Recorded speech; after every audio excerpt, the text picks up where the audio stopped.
오늘 하나님의 말씀은 2025년 부흥회를 이렇게 준비하라라는 제목으로 하나님의 말씀 전하도록 하겠습니다.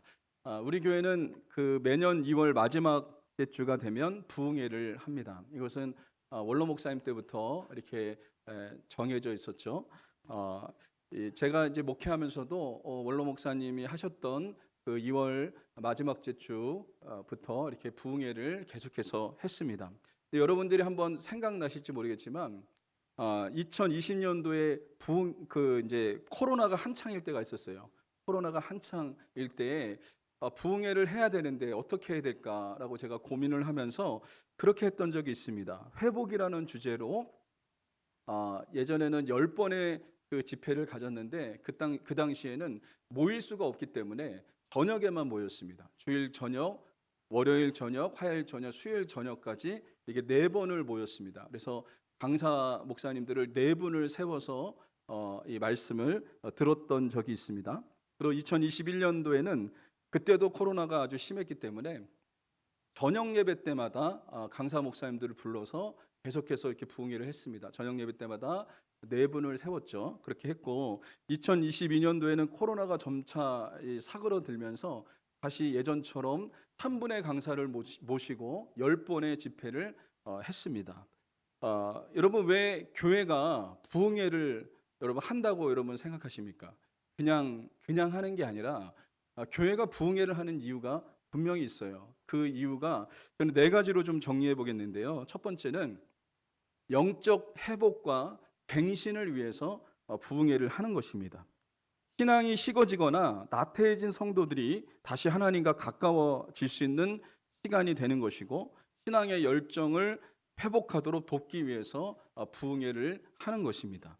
두 번째는 회개와 헌신을 위해서 부흥회를 합니다. 개인과 교회 공동체가 자신의 죄를 회개하고 하나님께 다시 한번 헌신하는 그런 귀한 기회를 갖기 위해서 부흥회를 하는 것이죠. 세 번째는 복음 전파를 위해서 부흥회를 합니다. 여러분, 부흥회는 믿는 성도들만 하는 게 아니라 이 부흥회 기간을 통해서 안 믿는 사람들을 초청하는 거예요. 안 믿는 사람들을 초청해서 그들이 복음을 듣고 예수님을 믿을 수 있는 그런 귀한 기회가 되기 위해서 부흥회를 하는 겁니다. 네 번째는 치유와 회복을 위해서 우리가 부흥회를 하는데요. 이 부흥회 시간에 하나님의 성령의 임재하심이 있고, 그리고 치료와 회복의 역사도 있기 때문에 이 부흥회를 하는 것입니다. 이제 2025년 부흥회가 오늘을 기점으로 여러분 한 주 이렇게 남았는데요. 해마다 열리는 부흥회니까 우리가 그냥 참여하는 것이지 이렇게 생각하지 마시고요. 이 부흥회를 여러분 하나님을 만날 수 있는 기회, 내 신앙이 다시 회복되어질 수 있는 기회, 이 식어졌던 그런 믿음이 다시 한번 뜨거워질 수 있는 그런 기회로 삼으시는 하나님의 사람들이 될 수 있기를 바랍니다. 그냥 이것이 내 인생의 전환점이 되는 그런 부흥회가 여러분 될 수 있기를 위해서 여러분 이 부흥회를 우리가 하나님의 은혜 가운데 맞이할 수 있는 하나님의 사람들이 될 수 있기를 바랍니다. 그렇다면 이 부흥회가 그냥 해마다 열리는 그냥 부흥회로 그냥 생각하는 것이 아니라 내가 이 부흥회를 통해서 하나님을 만나고 이렇게 하려면 부흥회를 어떻게 여러분 준비해야 될까요? 첫 번째는 기도로 예언하는 자가 되어야 합니다. 제가 예언이라고 하는 이 단어를 썼는데요. 겨울철이 되면요.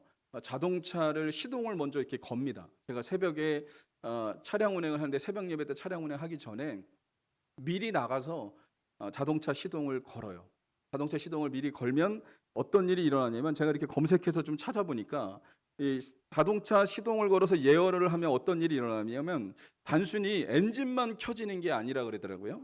냉각수가 먼저 이렇게 돌아간답니다. 차에 냉각수가 이렇게 돌아가서 엔진을 보호하고, 그리고 엔진 오일이 이렇게 순환하면서 마찰을 줄이고, 또 시동을 이렇게 먼저 걸면 어떤 일이 일어나요? 배터리가 충전이 되면서 차의 모든 전자장치가 활성화된다고 합니다. 그러니까 여러분 이것도 영적인 원리도 마찬가지입니다. 부흥회 하기 전에, 우리가 은혜 받기 전에 먼저 우리가 해야 될 일은 뭐냐면 기도로 예언하는 자가 되어야 될 줄 믿습니다. 여러분 오늘 본문을 보면 예수님께서 승천하시면서 제자들에게 이렇게 말씀하셨어요. 하나님께서 약속하신 성령을 받기까지 예루살렘을 떠나지 말아라 라고 얘기했습니다. 사도행전 1장 4절에 보면 같이 읽어보겠습니다. 시작. 예루살렘을 떠나지 말고 내게서 들은 바 아버지께서 약속하신 것을 기다려라. 하나님께서 약속하신 것, 그 성령을 기다려라 라고 이렇게 예수님께서 말씀하셨어요. 그리고 성령을 받으면 어떤 역사가 일어날 것이냐? 능력을 받아서 땅끝까지 복음을 증거하는 증인으로 살아갈 수 있을 것이다 라고 예수님께서 말씀하셨습니다. 사도행전 1장 8절 같이 읽겠습니다. 시작. 오직 성령이 너희에게 임하시면 너희가 권능을 받고 예루살렘과 온 유대와 사마리아와 땅끝까지 이르러 내 증인이 되리라 하시니라. 성령 받으면 능력이 임하고 그래서 주님의 증인이 된다는 사실을 말씀해 주고 있습니다. 예수님이 승천하시고 난 다음에 승천하시는 모습을 제자들이 봤죠. 그러고 나서 제자들이 했던 게 뭐냐면 주님이 약속하신 그 말씀을 붙잡고 약속하신 성령을 받기 위해서 그들은 기도하는 자가 됐다는 사실을 오늘 본문이 우리에게 보여주고 있다는 겁니다. 그들은 약속하신 성령을 받기까지 어떻게 했을까요? 기도하는 일에 힘썼다는 거예요. 사도행전 1장 14절 같이 읽어보겠습니다. 시작. 여자들과 예수의 어머니 마리아와 예수의 아우들과 더불어 마음을 같이하여 오로지 기도에 힘쓰더라. 여기 오로지 기도에 힘쓰더라 이 말씀을 공동 번역에 이렇게 보면 이렇게 번역하고 있습니다. 그들은 모두 마음을 모아 기도에만 힘썼다라고 말하고 있습니다. 그러니까 주님이 약속하신 그 성령을 받기 위해서 기도로 그들의 삶을 드렸다라고 얘기할 수 있습니다. 여기 기도에만 힘썼다는 것은 무엇이냐면 여러분 올인이라고 하는 단어를 여러분 들어보셨습니까? 옛날에 뭐 드라마 올인이라고 하는 드라마도 있었는데 이 기도에 올인했다는 거예요. 이 올인이라는 단어가 도박의 용어인데 이 도박의 용어인데 이런 뜻을 갖고 있습니다. 승리에 확신해서 자신이 갖고 있는 돈을 전부 거는 겁니다. 승리를 확신했기 때문에. 그래서 이것을 올인했다라고 얘기합니다. 제자들은 기도에 올인했는데 무엇 때문에 기도에 올인했습니까? 주님이 주신 약속의 말씀이 있었기 때문에 그래요. 성령을 주시겠다. 그 성령을 받으면 능력을 받고 주님의 증인이 될 것이다 라고 하는 약속의 말씀이 있었기 때문에 그들은 기도에 힘썼습니다. 기도에 힘쓰고 기도하고 간구하는 자들이 됐던 것을 여러분 살펴볼 수가 있습니다. 그래서 120명의 성도들이 하나님께서 약속하신 성령을 받기 위해서 그들이 기도에 힘썼을 때 120명 모두 다 성령 충만함을 받는 놀라운 역사가 일어났습니다. 성령을 다 받았어요. 여러분 그러므로 부흥의 전에 우리가 힘써야 할 것이 있습니다. 기도하는 자가 되셔야 됩니다. 기도로 준비하는 하나님의 사람들이 여러분 될 수 있기를 바랍니다. 기도하면 어떤 역사가 일어날까요? 사모하는 마음이 부어지는 겁니다. 사모하는 마음이 부어져요. 여러분 교회를 위해서 기도하면요 교회를 사랑하는 마음이 내게 부어지는 거예요. 내가 부모님을 위해서 기도하면요 부모님을 사랑하는 마음이 내게 부어지고요. 또 성도들을 위해서 기도하면요 성도들을 향한 사랑하는 마음이 내게 부어지는 역사가 일어나게 되는 것입니다. 그러니까 여러분 부흥회를 앞두고 우리가 기도할 때 어떤 역사가 일어나냐면 내 마음에 하나님께서 사모하는 마음을 부어주시는 역사가 일어난다는 거예요. 시편 42편 1절 2절에 보면 이렇게 얘기합니다. 제가 읽어드릴게요. 하나님이여 사슴이 시냇물을 찾기에 갈급함 같이 내 영혼이 주를 찾기에 갈급하나이다. 내 영혼이 하나님 곧 살아계시는 하나님을 갈망하나니 내가 어느 때에 나아가서 하나님의 얼굴을 배울까. 이것은 다윗이 기도하는 모습인데요. 다윗이 기도하는 가운데 어떤 마음이 부어졌습니까? 하나님의 은혜를 갈망하고 하나님의 은혜를 사모하는 마음이 그에게 부어지는 역사가 일어났던 것을 여러분 살펴볼 수가 있습니다. 여러분 그렇습니다. 우리가 부흥회를 위해서 기도할 때 여러분 어떤 마음이 부어질까요? 하나님의 은혜를 사모하는 마음이 우리에게 부어지는 줄 믿으시기 바랍니다. 그래서 하나님을 갈망하고 하나님의 은혜를 여러분 정말 갈망하는 은혜가 우리 안에 부어지는 놀라운 역사가 일어난다는 사실을 잊지 마시기를 주님의 이름으로 간절히 소망합니다. 그래서 여러분 우리가 이 부흥회 전에 힘써야 될 것이 무엇이냐면 기도로 준비하는 하나님의 사람들이 될 수 있기를 바랍니다. 그렇다면 우리가 어떻게 기도로 준비해야 될까요? 먼저는요, 부흥회에 대해서 관심을 갖고 있어야 됩니다. 관심. 그냥 2월 매년마다 2월 마지막 주마다 그냥 하는 부흥회지 이렇게 생각해서는 안 되고요. 이 부흥회에 대해서 관심을 가져야 되는데 어떻게 관심을 가져야 되냐면 이렇게 관심을 가져야 돼요. 부흥회는 나를 위해서 준비된 집회다라고 하는 생각을 가지셔야 돼요. 옆에 사람을 위해서 준비된 게 아니라 누구를 위해서요? 나를 위해서 준비된 부흥회라고 하는 사실을 인정하고 여러분 이것을 관심을 갖는 하나님의 사람들이 여러분 될 수 있어야 된다는 것입니다. 한번 고백해 보겠습니다. 부흥회는 나를 위해 준비된 것이다. 예, 그렇습니다. 나를 위해 준비됐다는 사실을 여러분 잊지 말고 관심을 가지셔야 돼요. 관심을. 이 관심을 갖고요. 그리고 어떻게 되냐면 이런 목표도 좀 세워야 되겠습니다. 이번 부흥회 때 10번의 집회가 있는데 새벽부터 오전 저녁까지 있는데 어떤 교회의 목사님들한테 얘기하면요 놀래요. 지금도 그렇게 하냐고, 부흥회를 그렇게 하냐고. 어떤 교회는 그냥 저녁만 하는 교회도 있어요. 근데 우리 교회는 전통적으로 하루에 3번 합니다. 3번. 3번 하고 그래서 10번의 집회를 합니다. 그래서 여러분들이 부흥회에 대해서 관심을 가지시고 이번에 내가 저녁 집회만큼은 반드시 내가 참여한다 라고 하는 그런 목표를 좀 세우세요. 그리고 어떤 분들은 이렇게 세우셨으면 좋겠습니다. 10번의 집회 다 참여하겠다. 이런 목표도 좀 세우시고 관심을 갖는 하나님의 사람들이 될 수 있기를 바랍니다. 그래서 먼저 기도로 우리가 준비해야 되는데 관심이 있을 때 우리가 기도하지 않겠습니까? 부흥에 대해서 기도로 준비하는 하나님의 사람들이 될 수 있기를 바랍니다. 이번에는 또 어떻게 되냐면 식사 때마다 부흥회를 위해서 여러분 기도하셔야 됩니다. 부흥회 강사 목사님을 위해서 기도하고 우리 교회를 위해서 기도하고 내가 받을 은혜를 사모하면서 하나님 앞에 기도하셔야 됩니다.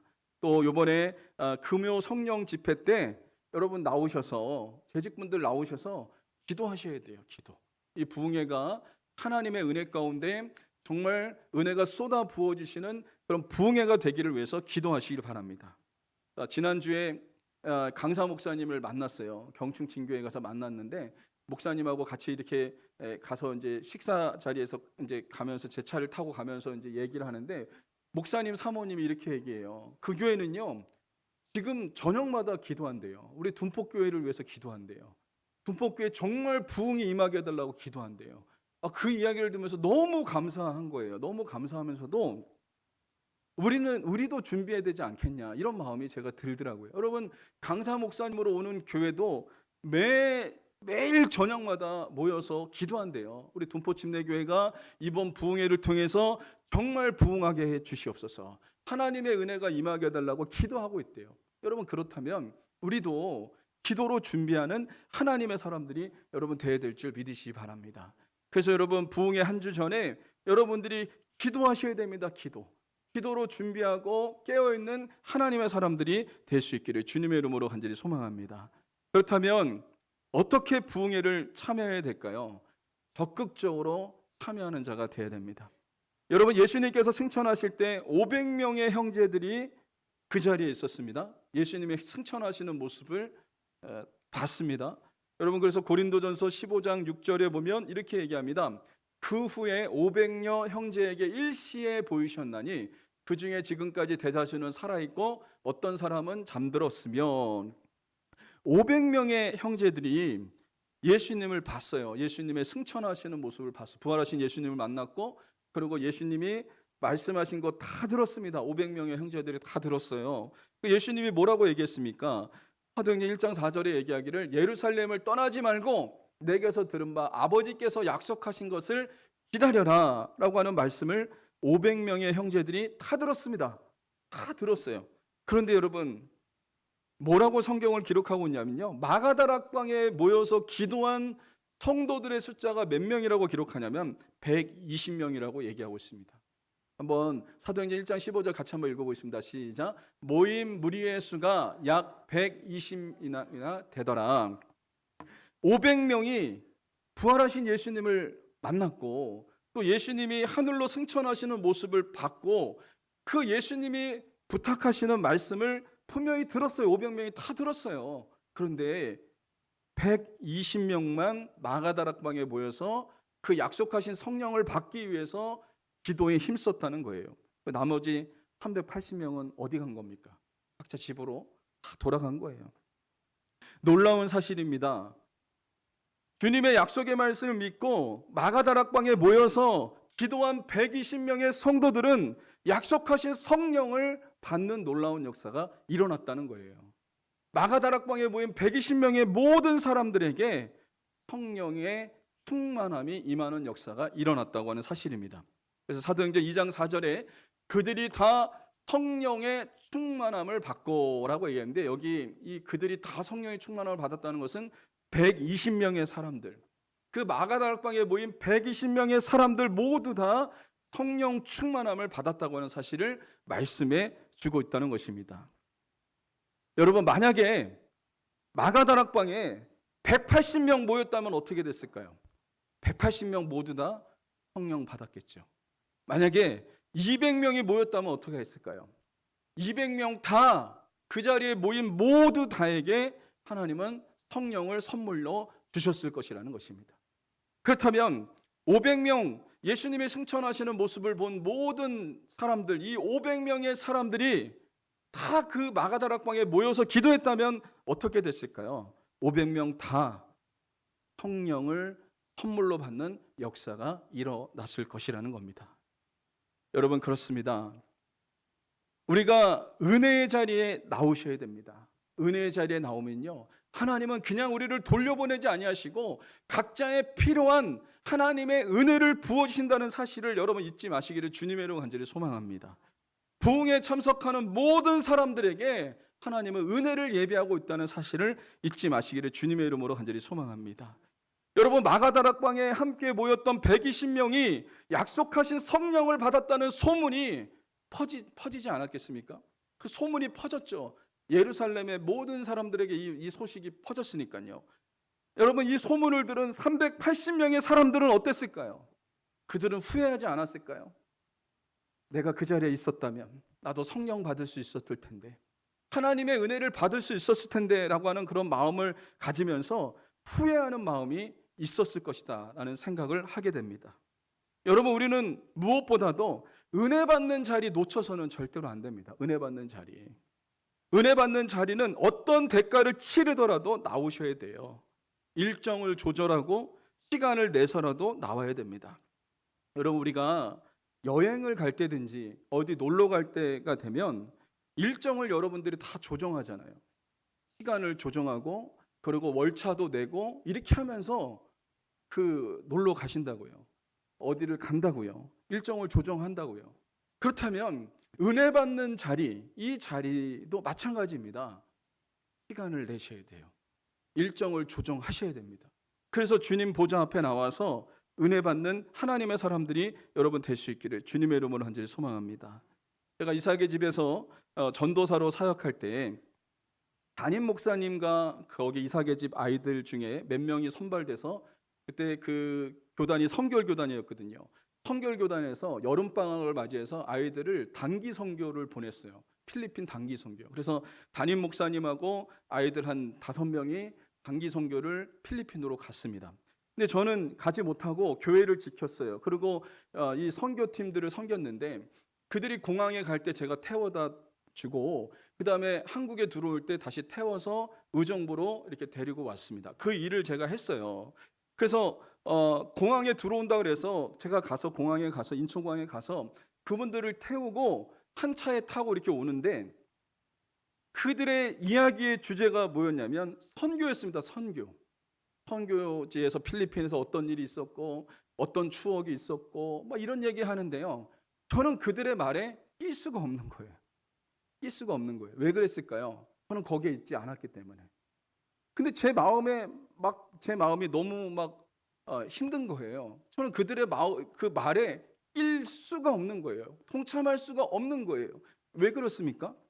저는 거기에 가서 은혜를 누리지 못했기 때문에 그래요. 거기 가지 않았기 때문에, 그 현장에 없었기 때문에 그래요.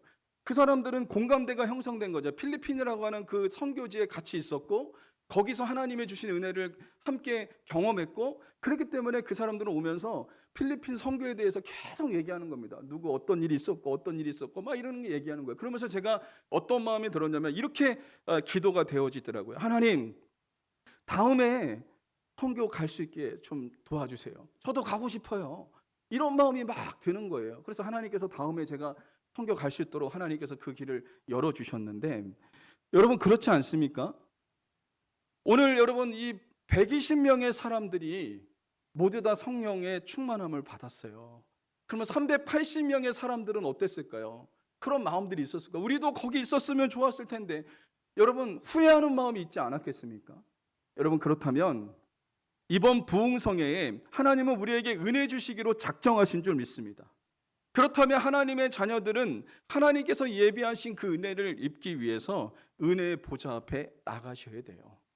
은혜의 보좌 앞에 적극적으로 여러분 나가셔야 된다는 겁니다.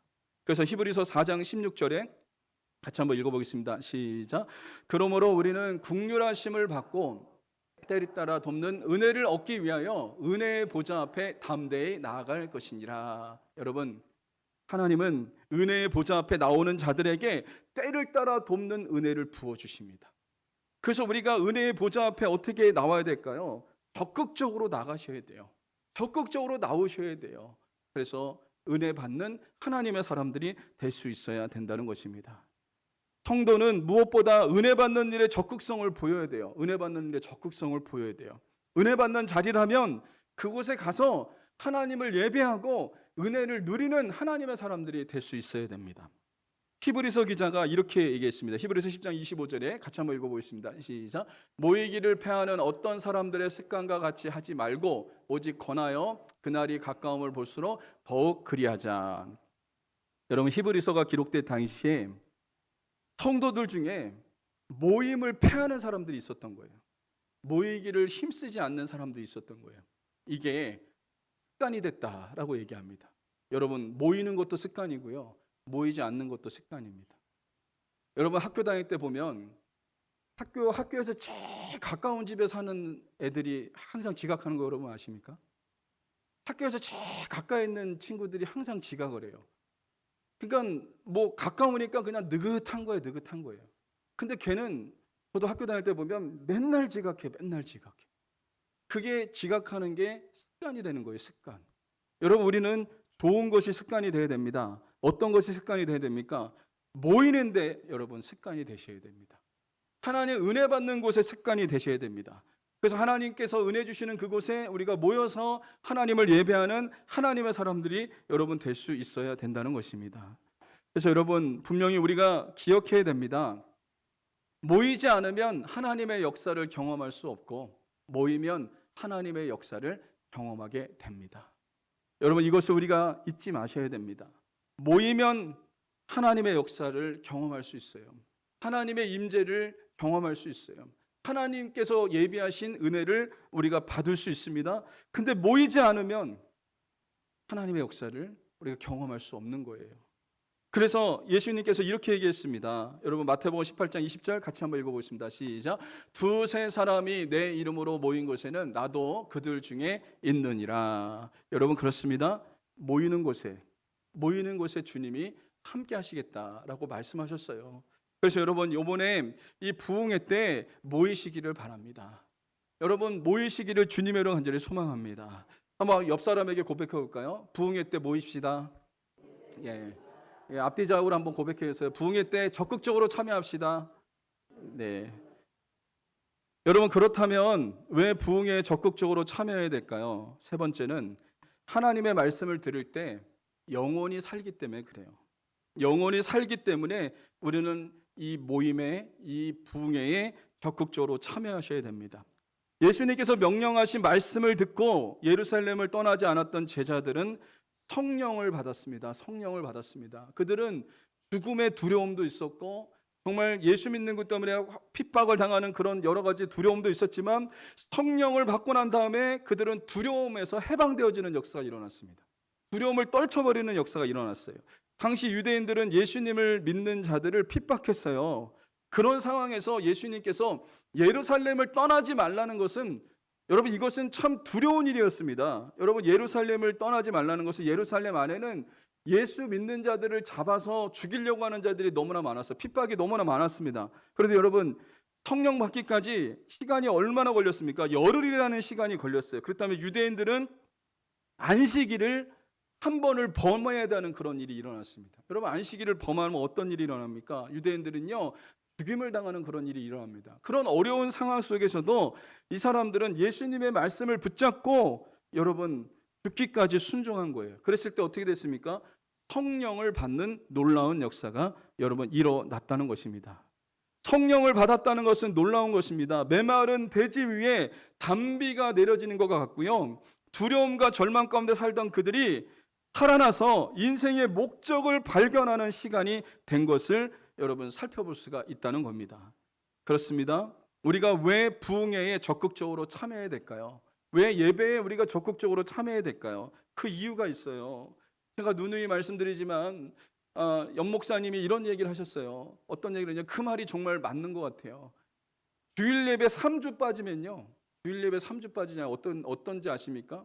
우리의 영혼의 상태가 불신자로 돌아갑니다. 그만큼 강팍해지는 겁니다. 여러분 여기 나와서 예배 드리는 거 그냥 드리는 것 같죠? 여러분의 영혼이 사는 역사가 일어나는 거예요. 여러분의 영혼이 회복되어지는 역사가 일어나는 줄 믿습니다. 여러분 그냥 여기에 와서 앉아 있는 것 같죠? 그러나 그렇지 않습니다. 이 자리에 와서 찬송을 부르다가 은혜 받고 말씀 듣다가 깨닫고 하나님 은혜 가운데 내가 회복되어지는 역사가 일어나는 겁니다. 그런데 내가 매주 나오지 못하고 그렇다면 내 영혼이 피폐해지는 거예요. 내 영혼이 점점점 피폐해지는 그런 일들이 일어나게 되는 겁니다. 마찬가지로 왜 부흥에 적극적으로 참여해야 되는지 아십니까? 여러분들을 위해서 하나님께서 말씀 잔치를 벌이고 계시는 거예요. 지금 그 목사님은, 강사 목사님은 어떤 마음이 있을까요? 목사님이 이렇게 얘기해요. 지금 교회를 위해서 말씀을 준비하고 있고 목사님 기도하고 있습니다. 그러면요, 여러분 특별한 잔치가 벌어진 겁니다. 말씀 잔치가 벌어진 겁니다. 그렇다면 그 시간에 여러분들을 향한 하나님의 말씀이 쏟아질 거예요. 목사님을 통해서. 그래서 그 집회를 통해서 말씀의 응답도 받고 기도의 응답도 받고 내 영혼이 살아나는 역사가 말씀을 통해서 일어나는 일들이 여러분 일어날 수 있기를 주님의 이름으로 간절히 소망합니다.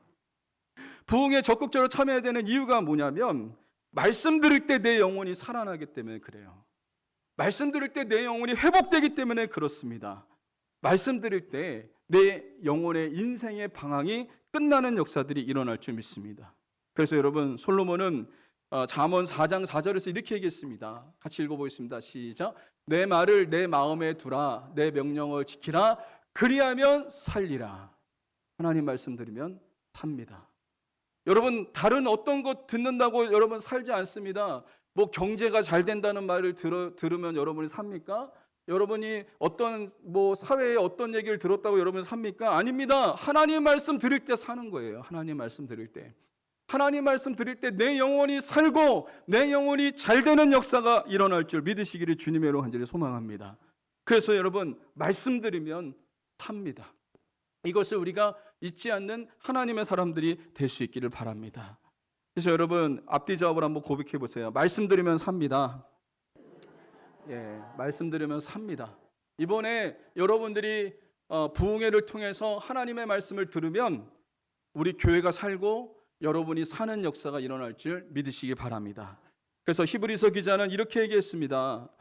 히브리서 4장 12절 같이 읽어보겠습니다. 시작. 하나님의 말씀은 살아있고 활력이 있어 좌우의 날서 어떤 검보다도 예리하여 혼과 영과 및 관절과 골수를 찔러 쪼개기까지 하며 또 마음의 생각과 뜻을 판단하나니. 하나님의 말씀은 살아있어요. 좌우의 날선 검보다도 예리하다라고 얘기합니다. 그래서 뭐라고 했냐면 우리의 혼을 치료합니다. 잘못된 생각들을 치료합니다. 그리고 잘못된 생각과 영에 대해서도 우리가 잘못된 것이 있다면 그것도 치료합니다. 그리고 여러분이 관절과 골수를 찔러 쪼개까 한다는데 이것은 육을 회복시켜 주시는 역사가 일어난다는 거예요. 하나님의 말씀이 우리의 영혼 육을 살리는 역사가 일어난다는 것을 말씀해 주고 있습니다. 그러므로 부흥회에 적극적으로 참여하는 하나님의 사람들이 여러분 될 수 있기를 주님의 이름으로 간절히 소망합니다. 이 차인표 씨가 있습니다. 탤런트 차인표 씨가 있는데 이분은 모태신앙인입니다. 모태신앙인. 엄마 뱃속에서부터 교회를 다닌 사람이죠. 근데 이 사람이 성경도 읽고 교회도 뭐 주일날 빠지지도 않고 그랬지만 이 사람에게 간절한 소원이 하나가 있었어요. 하나님의 음성을 한 번도 들어본 적이 없어요. 어릴 때부터 신앙생활했지만 하나님의 음성을 한 번도 들어본 적이 없어서 이 사람에게 소원이 하나가 딱 있었는데, 하나님의 음성 한 번만 들어봤으면 좋겠다라고 하는 것이 이 차인표 씨에게 소원이었습니다. 근데 2006년 어느 날 시네라 씨가 컴패션이라고 하는 곳에 홍보대사로 선정이 되었는데, 그래서 동인도 콜카타 지방에 가서 컴패션을 알리는 그런 일을 해야만 됐는데, 이 시네라 씨가 갑자기 이게 가지 못하게 됐어요. 다른 일정이 이렇게 잡히면서 갑자기 못 가게 됐어요. 그러면서 남편 차인표 씨에게 부탁을 했습니다. 당신이 좀 가라고. 근데 차인표 씨는 참 못마땅했어요. 그냥 거기 가고 싶지도 않았고 못마땅한 마음에 억지로 그 아내가 얘기하니까 억지로 거기를 갔습니다. 가면서 컴패션 그 스태프들과 섞이지 않기 위해서 1등석에 이 사람이 탔습니다. 1등석에 탔고 컴패션 사람들은 이제 일반석에 타고 그 사람들하고 이제 말도 섞으시지 않고 얼마나 교만한 마음이 있었습니까? 편하게 비행기 1등석을 타고 갔어요. 이제 인도에 도착을 했습니다. 비행기에서 내려서 3시간에서 4시간 걸리는 비포장도로를 달려서 한 교회에 도착을 했습니다. 근데 그 교회 앞에 수백 명의 아이들이 모여 있는 거예요. 가난한 아이들, 옷도 제대로 입지 않고 있는 막 이렇게 가난한 아이들이 수백 명이 거기 모여 있었어요. 이때 컴패션 대표인 서정희 목사님이 차인표 씨에게 다가가서 이렇게 얘기했습니다. 이곳에 있는 아이들은 전 세계에서 가장 가난한 아이들입니다. 그러니까 차인표 씨가 그 아이들을 꼭 안아주면서 이렇게 좀 얘기해 줬으면 좋겠습니다. 너희는 사랑받기 위해서 태어난 아이들이다 라는 말을 좀 해줬으면 좋겠습니다. 이렇게 부탁을 했어요. 그러니까 차인표 씨가 뭐 이렇게 말하는 것 정도야 뭐가 어렵나 라고 하면서 흔쾌히 수락을 하고 그 말을 하기 위해서 한 소년에게 다가갔어요. 그 소년의 손을 잡자마자 하나님의 음성이 들렸습니다. 이 사람이 하나님의 음성을 처음 들은 거예요. 임표야, 잘 왔다. 내가 너를 여기서 기다리고 있었어. 이 아이 옆에서 너를 기다리고 있었어. 내가 너를 사랑한단다. 너는 나의 사랑을 받기 위해 이 세상에 태어났단다 라고 하면서 하나님의 음성을 듣게 됩니다. 그래서 이 사람이 완전히 여기서 깨어지는 역사가 일어납니다. 여러분, 억지로 갔어요. 아내의 요청에 의해서 억지로 갔습니다. 억지로 인도까지 갔습니다. 그런데 거기서 이 사람이 하나님을 만나고 인생의 전환점을 맞이하는 놀라운 역사가 일어났습니다. 여러분, 이번 부흥회가 이 차인표 씨처럼 하나님을 만나는 인생의 전환점이 될 수 있길 바랍니다. 여러분, 하나님을 만나고 하나님을 인격적으로 만나고 말씀의 은혜를 받고 그래서 인생의 터닝 포인트가 여러분 되는 그런 부흥회가 될 수 있기를 주님의 이름으로 간절히 소망합니다. 이 시간 우리 찬양하겠습니다.